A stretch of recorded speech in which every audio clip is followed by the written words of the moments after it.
நம்பிக்கை இல்லாமல் தானே வாழ்ந்தோம் இயேசுகிட்ட வர்றதுக்கு முன்னாடி. ஏதாவது நம்பிக்கை இருந்துச்சு, எல்லாரும் வாழ்கிறாங்க, அதை பார்த்து நம்ம வாழணும். டூப்ளிகேஷன் தான் இருந்துச்சு, நம்பிக்கை இல்லை. நான் ஒரு நாள் மேலே வரணும்னு அவங்க வாழ்ந்துருக்காங்களா, அவங்கள பார்த்து மேலே வரணும்னு நினச்சோம். டூப்ளிகேஷன் தான் இருந்துச்சு நம்ம வாழ்க்கையில்.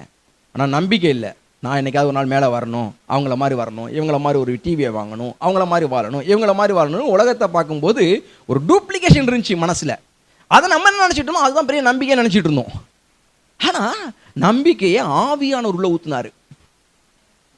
சாகலான் இருக்கிற மனுஷனுக்கு வாழலான்றதை யார் கொடுத்தது? பரிசுத்த ஆவியானவர். தோல்வியே பார்த்து இருக்கிற மனுஷனுக்கு ஜெயமா பார்க்க முடியும், வெற்றியா வாழ முடியுன்றதை கொடுத்தது யாரு?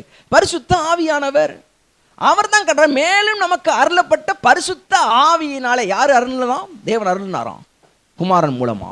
அந்த ஆவியானவர் சொல்லும் பொழுது மேலும் நமக்கு அருளப்பட்ட பரிசுத்த ஆவியினால என்ன ஊற்றப்பட்டிருக்கிறது? தேவ அன்பு நம்முடைய இருதயங்களில் ஊற்றப்பட்டிருக்கிற